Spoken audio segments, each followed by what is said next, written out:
Bonjour à tous, bienvenue dans le deuxième épisode consacré au calcul tensoriel.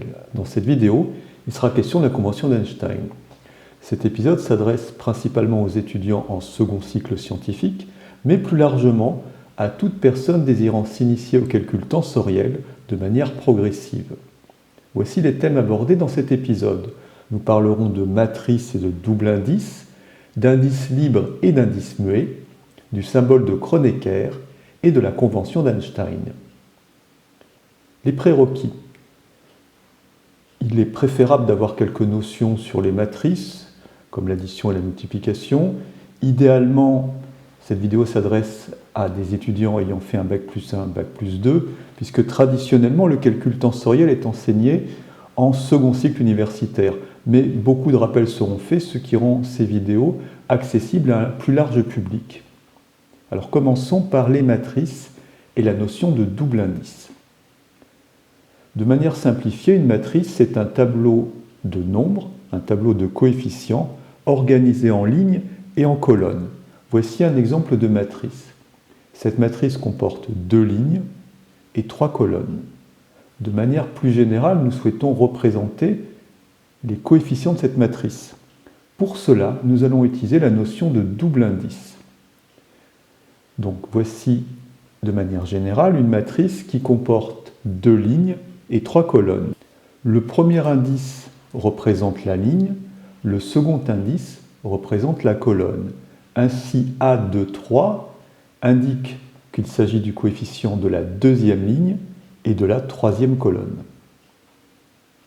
Autre exemple, A1,3 indique qu'il s'agit du coefficient situé sur la première ligne et à l'intersection de la troisième colonne.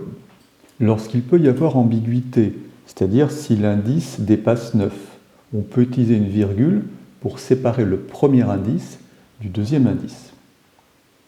Donc souvenez-vous, le premier indice représente la ligne, le deuxième indice représente la colonne. On appelle ça la convention LC. D'une manière générale, une matrice est un tableau de lignes et de colonnes comportant n lignes et p colonnes. En utilisant la notion de double indice, on peut représenter une matrice à l'aide d'une suite de coefficients à double indice. Alors, par exemple, on peut écrire AIJ où I appartient à l'intervalle d'entier 1n et J appartient à l'intervalle d'entier 1p, ou encore que I est compris entre 1 et n et que J est compris entre 1 et p, en sous-entendant que I et J sont des indices entiers. Et lorsqu'il n'y a pas ambiguïté, lorsque le contexte le permet, on écrira plus simplement la matrice A sous la forme AIJ entre parenthèses. Passons maintenant à la notion d'indice libre et d'indice muet. Imaginons que nous ayons l'intention de sommer, d'additionner les termes de chaque ligne d'une matrice. Nous avons pris ici l'exemple d'une matrice qui comporte 3 lignes et 3 colonnes. Une matrice qui comporte autant de lignes que de colonnes est appelée une matrice carrée, alors que d'une manière générale, une matrice comporte un nombre de lignes et un nombre de colonnes qui ne sont pas nécessairement les mêmes. Revenons à notre problème. Nous souhaitons additionner les coefficients de chaque ligne. Ainsi, nous notons S1, la somme des coefficients situés sur la première ligne, c'est-à-dire A11 plus A12 plus A13. Nous pouvons réécrire cette sommation à l'aide du symbole sigma, somme de j égale 1 à 3 des A1j. Nous procédons de même avec la deuxième ligne. S2, la somme des coefficients situés sur la deuxième ligne, correspond à A de 1 plus A de 2 plus A de 3. Somme que nous allons réécrire à l'aide du symbole sigma, somme de j égale 1 à 3 de A de j. Et plus généralement, si nous notons I, le numéro de la ligne, à ce moment-là, SI représente la somme des coefficients situés sur la IM ligne et correspond à AI1 plus AI2 plus AI3, c'est-à-dire somme de J égale 1 à 3 des AIJ. Observons en détail cette expression. S indice I égale AI1 plus AI2 plus AI3, c'est-à-dire somme de J égale 1 à 3 des AIJ, que l'on aurait pu écrire également sous la forme somme de K égale 1 à 3 des AIK, ou toute autre lettre qui ne serait pas égale à la lettre I, pour éviter l'ambiguïté. L'indice I est appelé indice libre. alors que les indices J et K, qui sont les indices de sommation, sont appelés des indices muets. Autrement dit, l'indice muet, c'est l'indice de sommation, alors que l'indice I, qui a un nom un peu trompeur, indice libre, indique en fait que dans l'expression située à droite, on ne peut pas choisir une autre lettre. Les indices muets, on peut choisir une lettre quelconque qui ne rentre pas en conflit avec l'indice libre, mais on ne peut pas choisir pour l'indice libre une lettre différente de ce qui est situé à gauche. Quelques rappels sur les opérations relatives aux matrices. Ce sera l'occasion de mettre en œuvre la notion d'indice libre et d'indice muet et d'utiliser de nouveau le symbole sigma, le symbole de sommation. Commençons par l'addition de deux matrices. Pour additionner deux matrices, il y a une condition indispensable, c'est que les deux matrices aient la même taille, ce qui veut dire que les deux matrices doivent avoir le même nombre de lignes et le même nombre de colonnes. Pour calculer le coefficient résultant de la somme, situé sur la ième ligne et la jième colonne, on procède simplement en additionnant les coefficients des deux matrices situées sur les mêmes lignes et sur les mêmes colonnes. Autrement dit, SIJ où S représente les coefficients de la matrice somme, SIJ égale AIJ plus BIJ. Deuxième opération basique classique sur les matrices, la multiplication par un scalaire. Le sens du terme scalaire sera précisé dans d'autres épisodes. Pour l'instant, un scalaire, ce sera simplement un nombre réel. Donc soit C égale lambda A, ce qui correspond à la multiplication de la matrice A par un nombre réel lambda. Et bien là encore, l'opération est très simple à effectuer. On prend chaque coefficient et on multiplie par lambda. Par exemple, 3 fois la matrice 1, 2, 3, 4, 5, 6, 3, 2, 1. Chaque coefficient est multiplié par 3. 1 devient 1 fois 3, c'est-à-dire 3. 2 devient 2 fois 3, c'est-à-dire 6. 3 devient 3 fois 3, c'est-à-dire 9, etc. En ce qui concerne la multiplication de deux matrices, l'opération est un petit peu plus compliquée.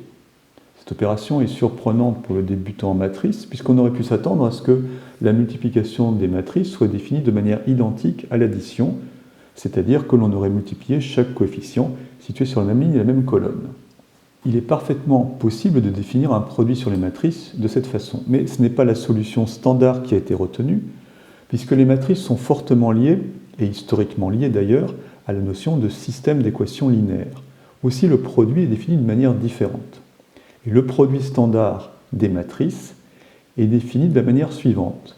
Pour obtenir un coefficient situé sur une ligne I et une colonne J, on va regarder la ligne I de la première matrice et la colonne J de la deuxième matrice.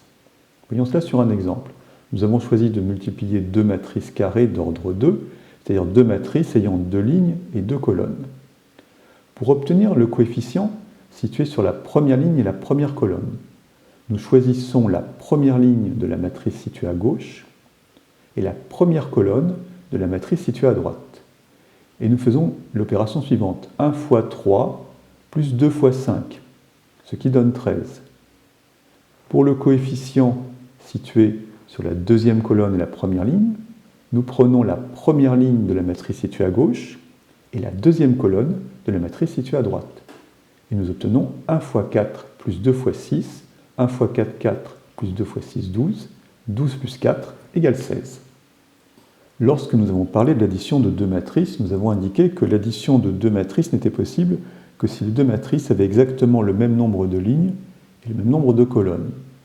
Les conditions sur la multiplication sont un petit peu moins restrictives, mais il n'est pas possible de multiplier n'importe quelle matrice par n'importe quelle matrice. Pour pouvoir multiplier deux matrices entre elles, il faut que le nombre de colonnes de la matrice de gauche soit égal au nombre de lignes de la matrice de droite. Alors, comme vous le voyez, j'utilise les termes la matrice de gauche et la matrice de droite.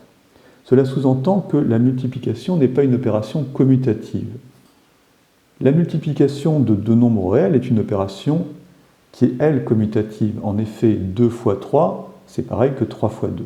Mais il n'en va pas de même des matrices. En général, A fois B ne sera pas égal à B fois A. Après avoir observé la multiplication sur un exemple simple, donnons l'expression générale de la multiplication de deux matrices, soit C égale A fois B, c'est-à-dire le résultat de la multiplication d'une matrice A par une matrice B.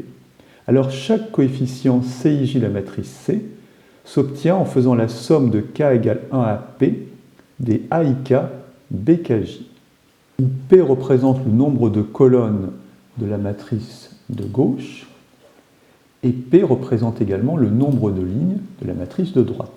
Donc CIJ égale somme de K égale 1 à P des AIK BKJ. Les indices I et J sont des indices libres, alors que l'indice K, qui est l'indice de sommation, est appelé indice muet. Un autre exemple, nous multiplions une matrice carrée d'ordre 2, c'est-à-dire une matrice qui a 2 lignes et 2 colonnes, par une matrice qui n'a qu'une seule colonne et 2 lignes. Une matrice qui n'a qu'une seule colonne est appelée matrice colonne. L'opération se fait exactement selon les règles que nous avons données dans les transparents précédents. 1 fois 5 plus 2 fois 6 égale 17. 3 fois 5 plus 4 fois 6 égale 39. Là encore, après avoir observé le mécanisme sur un exemple simple, nous généralisons à un cas quelconque. Nous allons multiplier une matrice qui comporte n lignes et n colonnes par une matrice qui comporte n lignes. Eh bien, l'expression générale de chaque coefficient de la matrice C est obtenue par la formule suivante. C indice I, où I, bien entendu, est l'indice libre, égale somme de K égale 1 à n des AIK BK.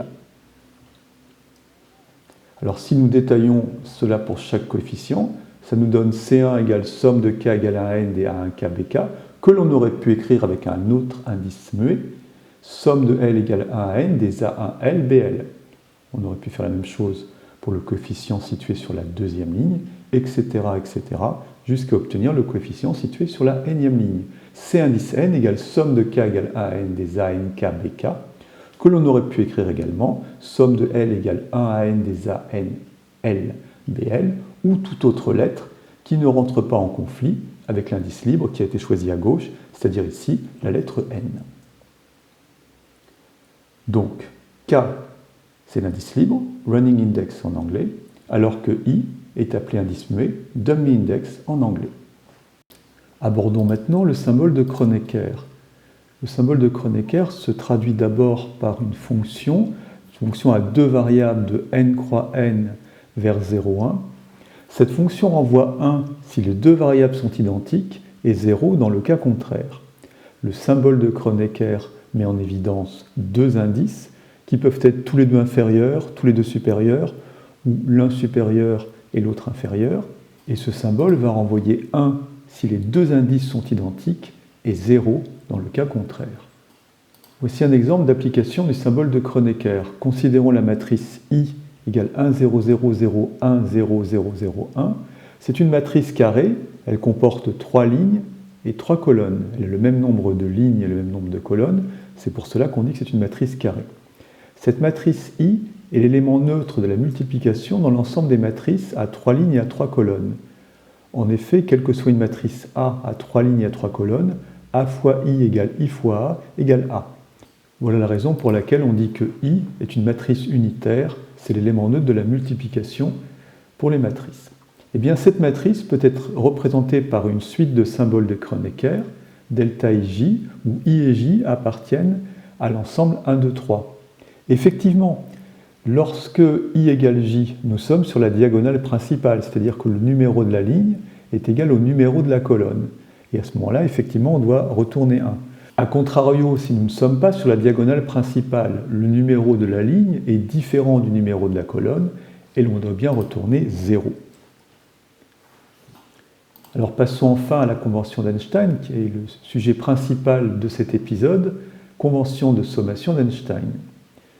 Cette convention vient du fait suivant. Très souvent, dans le calcul tensoriel, on est amené à utiliser des expressions du type somme de I égale 1 à n des AI BI, les indices pouvant être inférieurs, supérieurs ou supérieurs et inférieurs.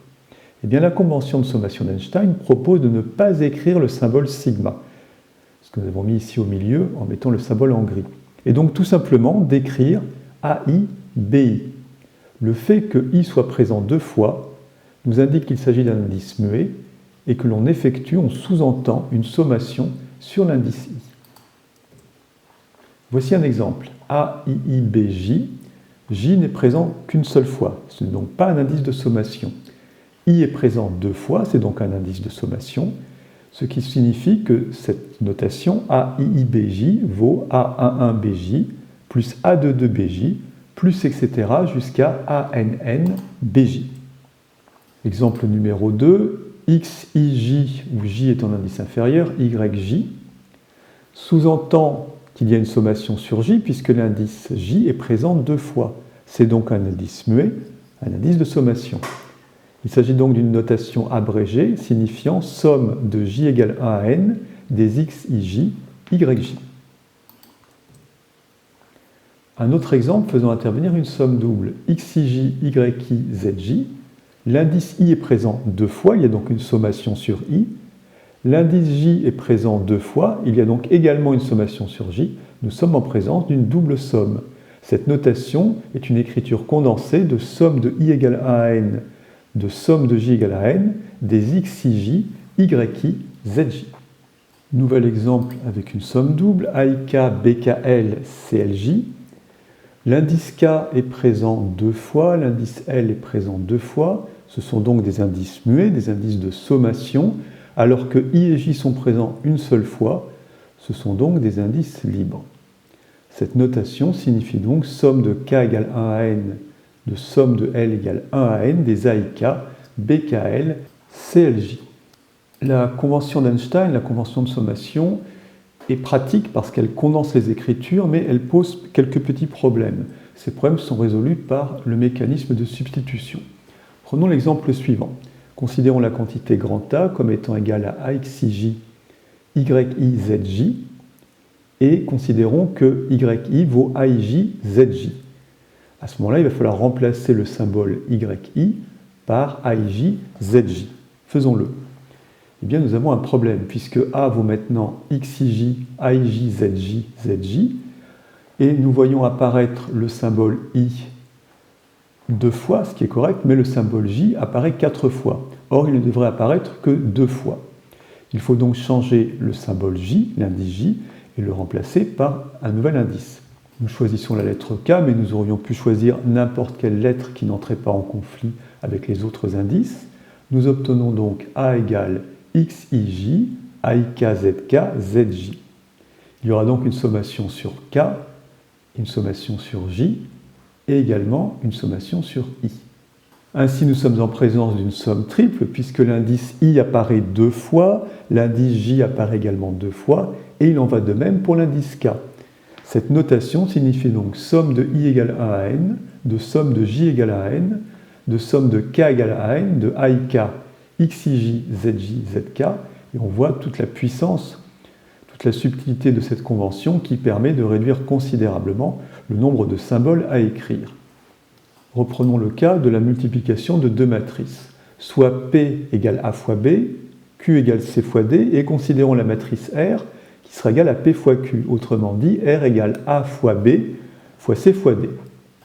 En utilisant la convention d'Einstein, nous écrivons que chaque coefficient de la matrice P s'écrit PIJ sous la forme AIK BKJ. Chaque coefficient de la seconde matrice, la matrice Q, s'écrit QIJ, c'est-à-dire CIK DKJ. Et bien sûr, chaque coefficient de la matrice R, RIJ, va s'écrire comme étant le produit de PIK par PKJ. Remplaçons P et Q par leurs expressions respectives. Nous obtenons AIK BKJ, CIK DKJ. Là, de nouveau, nous rencontrons le problème que nous avions rencontré tout à l'heure, à savoir que le symbole K, l'indice K, est présent 4 fois. Il faut donc le remplacer par une autre lettre qui n'a pas encore été utilisée. Nous choisissons la lettre L. Nous obtenons AIK BJ, CIL, DLJ. Et nous rencontrons maintenant un nouveau problème, puisque I est présent 2 fois et J est présent 2 fois. Or, I et J ne sont pas des indices muets. Si c'était des indices muets, ils pourraient être présents 2 fois, ce qui aurait indiqué qu'il s'agissait d'indices de sommation. Or, I et J sont présents à gauche de l'expression. Ce sont les indices de R. Ils ne peuvent donc être présents 2 fois, car ce seraient alors des indices de sommation. Il faut donc remplacer J et I marqués en rouge par une autre lettre. Nous choisissons la lettre M parce qu'elle n'a pas encore été utilisée. ce qui nous donne RIJ égale AIK, BKM, CML, DLJ. L'indice I est présent une seule fois, c'est un indice libre. L'indice J est présent une seule fois, c'est un indice libre. K est présent 2 fois, M est présent 2 fois, L est présent 2 fois. Ce sont 3 indices muets. Nous sommes en présence d'une somme triple. Nous terminons cet épisode, ce second épisode sur le calcul tensoriel, en mélangeant la convention d'Einstein et le symbole de Kronecker. Observons l'expression delta IJ, AI, AJ. L'indice I est présent 2 fois, c'est un indice muet, c'est un indice de sommation. L'indice J est lui aussi présent 2 fois, c'est un indice muet, un indice de sommation. Cette notation sous-entend donc somme de I égale 1 à N, de somme de J égale à N, de delta IJ, AI, AJ. Prenons maintenant en compte le fait que delta IJ vaut 0 si I et J sont différents. La seule situation où delta IJ ne vaut pas 0, c'est la situation où I égale J. À ce moment-là, delta IJ vaut 1. Nous obtenons donc finalement AI. Le symbole I étant présent 2 fois, il sous-entend qu'il s'agit d'un indice muet. C'est donc une somme sur l'indice I. Autrement dit, nous obtenons AI qui signifie somme de I égale 1 à N des AI, c'est-à-dire A11 plus A22 plus etc. jusqu'à ANN. Autre exemple d'utilisation de la convention d'Einstein et du symbole de Kronecker. Considérons la quantité A indice I égale alpha IR, ARS, YS. Sachant que Y indice I vaut BIR, XR, et que AIR, BRJ égale delta IJ. Remplaçons la quantité bleue, YS, par sa valeur située au milieu de la première ligne. Nous obtenons AI égale alpha IR, ARS, et entre parenthèses, BSR, XR. Alors d'où viennent ces indices? Eh bien, la quantité bleue YI égale BIR, XR nous indique que I est un indice libre. Mais à partir du moment où nous l'écrivons sous la forme YS, il faut remplacer le I par le S. C'est pour ça que nous obtenons BSR, XR. À droite de l'expression, l'indice R a été mis en rouge car il rentre en conflit avec le fait que R est déjà présent 2 fois. Or, il s'agit d'un indice muet, il devrait donc être présent simplement 2 fois. Il faut donc choisir une autre lettre R qui n'ait pas encore été utilisée. Nous choisissons par exemple la lettre T. Nous obtenons AI égale alpha IR, ARS BST, XT. Mais nous savons que AIR BRJ égale delta IJ. Cette quantité violette va donc être remplacée par le symbole de Kronecker en choisissant les indices adaptés. Nous obtenons AI égale alpha IR delta RT, XT. L'indice I est présent une seule fois, c'est normal, c'est un indice libre, il est présent à gauche. R est présent 2 fois, ce qui indique une somme sur l'indice R qui est un indice muet. T est présent 2 fois, c'est un indice muet, il indique lui aussi une sommation sur T. Ce qui veut dire que AI est égal à somme de R égale 1 à N, de somme de T égale à N, de alpha IR delta RT XT. Il faut maintenant prendre en compte le fait que delta RT vaut 0 si R est différent de T et 1 si R égale T. Finalement, nous obtenons AI égale alpha IR XR, ce qui sous-entend l'expression somme de R égale 1 à N des alpha IR XR, puisque l'indice R est présent 2 fois, c'est donc un indice muet. Le troisième épisode de la série Le calcul tensoriel sera consacré aux espaces vectoriels. Les espaces vectoriels sont normalement étudiés en premier cycle universitaire. Nous ferons ici quelques rappels, mais surtout nous verrons les espaces vectoriels avec la perspective de faire du calcul tensoriel. Ce sera donc l'occasion de mettre en œuvre le symbole sigma, la convention d'Einstein et pourquoi pas le symbole de Kronecker. Si cette vidéo vous a plu et que vous souhaitez voir d'autres épisodes, que vous souhaitez aider la chaîne Math+1, rien de plus simple. Tout d'abord, vous pouvez placer un pouce bleu sous cette vidéo. Vous pouvez vous abonner, si ce n'est pas encore fait, à la chaîne et cliquer sur la petite cloche de manière à recevoir une notification dès qu'une nouvelle vidéo est mise en ligne. Vous pouvez aussi partager cette vidéo sur les réseaux sociaux de manière à assurer une plus grande diffusion. Commentez la vidéo sur YouTube, cela dope les vues sur la plateforme. Vous pouvez aussi nous rejoindre sur Facebook, Instagram ou encore Twitter. Enfin, si vous souhaitez, si vous pouvez aider financièrement la chaîne, et ça commence à partir de 1 €, rendez-vous sur le site tipeee.com, profil Math+1. Tous les liens sont sous cette vidéo. Le PDF de cette présentation est accessible directement sur le site www.moideplus1.com. Là encore, le lien est situé sous cette vidéo. Merci et à bientôt. Rendez-vous dans le 3e épisode consacré au calcul tensoriel.